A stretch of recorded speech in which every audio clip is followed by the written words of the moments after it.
करी अपना वक्तव्य दें, ऐसी मैं उनसे विनती करती हूँ।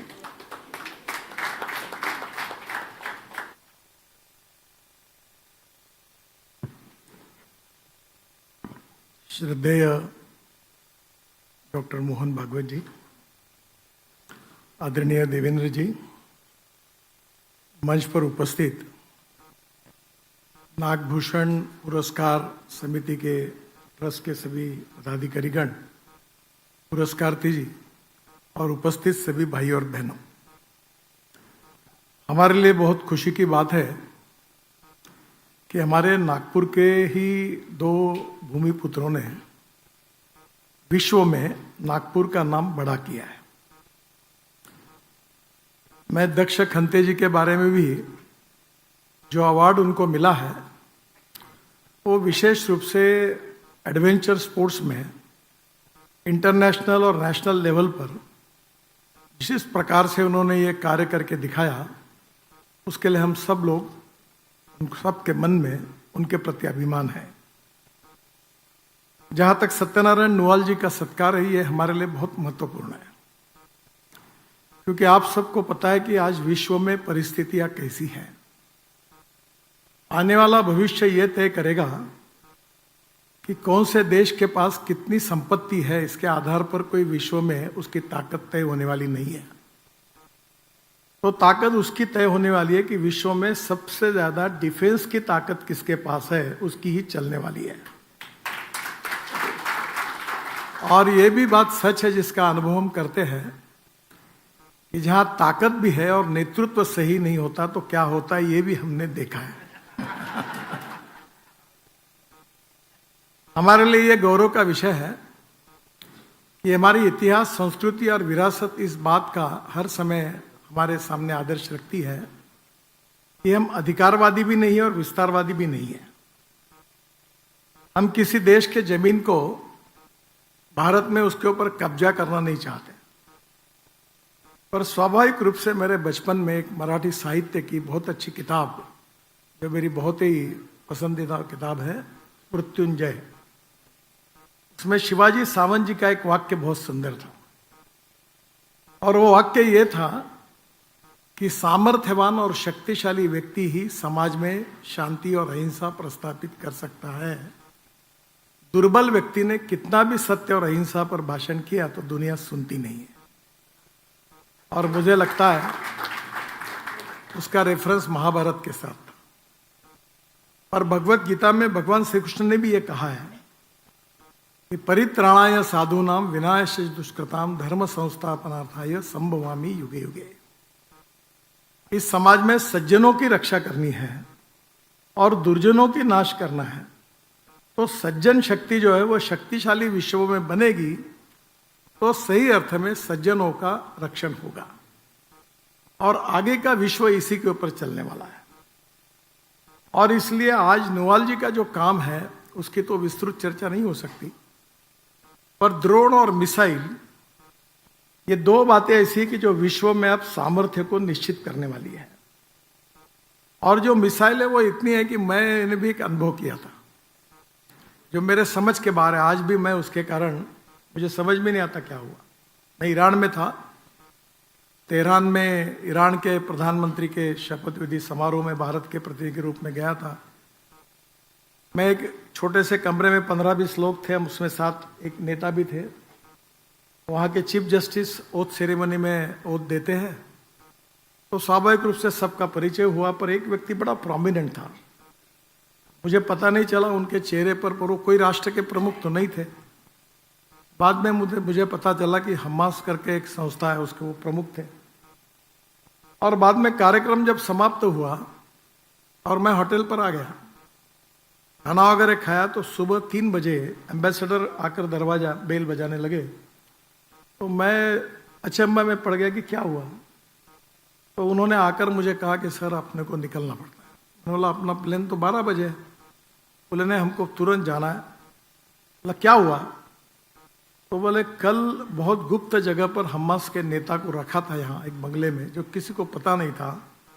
वहां उसकी हत्या हुई, वो घर उद्ध्वस्त हुआ। तो मुझे भी समझ में नहीं आया कि हो कैसे सकता है, जो किसी को पता नहीं देश में, वो रूम में वो कैसी हत्या हुई, वो मिसाइल वहां घुस गई। तो आज हम समझ सकते हैं कि आज विश्व में टेक्नोलॉजी का महत्व कितना है, और इसलिए हमें टेक्नोलॉजी इसलिए अपनानी है कि हम कोई देश की जमीन अधिग्रहित नहीं करना चाहते, पर हम अपनी भी रक्षा करना चाहते और विश्व में सज्जन शक्ति भी रक्षा करना चाहते, तो हमें ताकतवर रहना चाहिए, शक्तिशाली रहना चाहिए।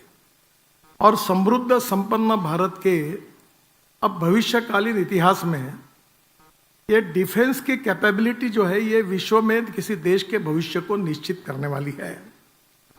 और इसमें आज हमारे देश में जो वर्तमान स्थिति है और भूतकाल में जो घटनाएं हुई है, उसमें टेक्नोलॉजी का उपयोग करके नोवाल जी का जो कंट्रीब्यूशन है मिसाइल और ड्रोन के सेक्टर में, वो हमारे देश की रक्षा करने में और हमारे देश के लिए बहुत ही उपयोगी साबित हुआ। और इसके लिए हम सब लोगों के लिए, हमको ही नहीं, महाराष्ट्र को ही नहीं, तो पूरे देश को उनके ऊपर नाज है, उनके ऊपर अभिमान है। और ये बात बिल्कुल जरूरी है कि वो रिसर्च कर रहे हैं।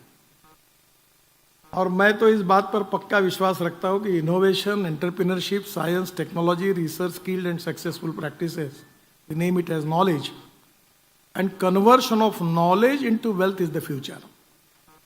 और ये जो डिफेंस के टेक्नोलॉजी है, इसमें एक समय ऐसा विचार रहता था कि हम इसको सरकार में ही केवल काम करेंगे। काफी सोच में चेंज हुआ और अभी हम एक्सपोर्ट करने लगे। और नोवाल जी केवल भारत की सुरक्षा की चिंता नहीं करते, अनेक देशों की सुरक्षा का चिंता करते हैं।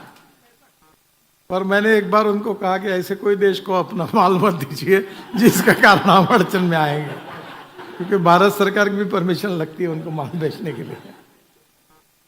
तो स्वाभाविक रूप से जो रिसर्च कर रहे हैं वो हमारे देश के भविष्य के लिए भी बहुत महत्वपूर्ण है। और डिफेंस में अभी सभी प्राइवेट सेक्टर ओपन हुआ है, और इसके कारण वर्ल्ड में जिन दो महाशक्तियों के पास डिफेंस की सभी प्रकार के रिसर्चेस है, इनोवेशंस है, उनकी बराबरी में हिंदुस्तान को पहुंचाना है।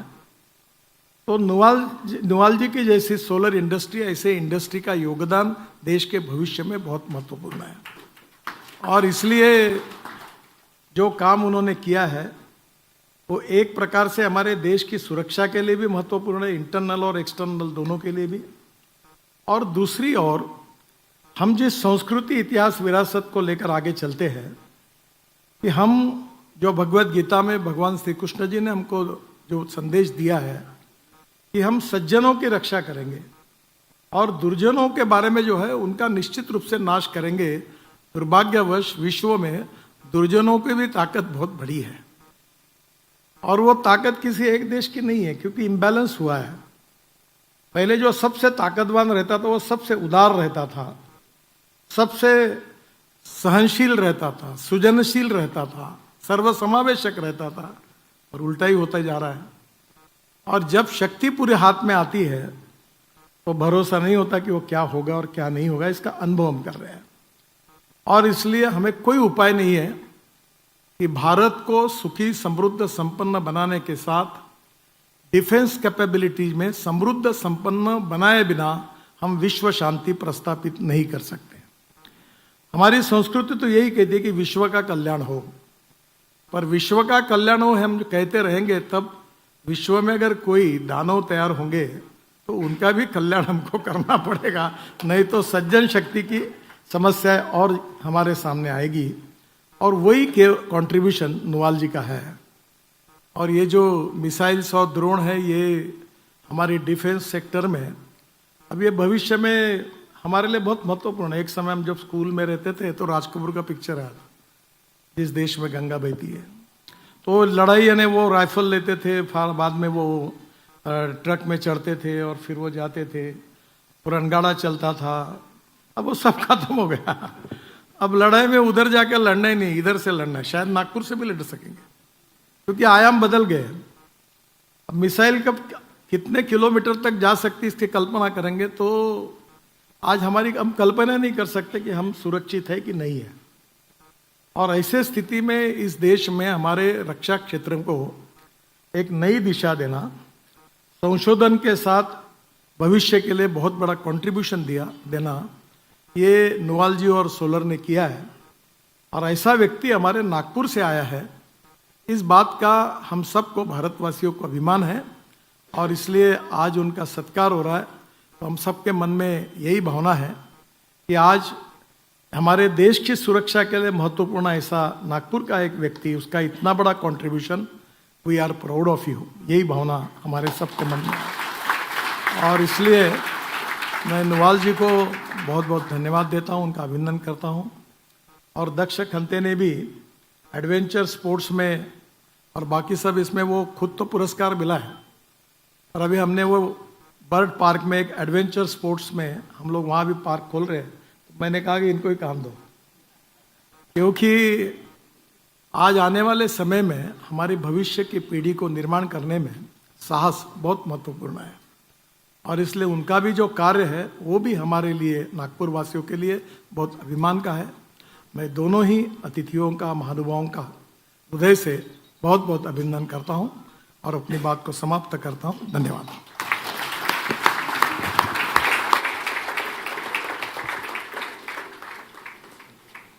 नितिन जी, आपके विजन और आपकी दूरदृष्टि के समक्ष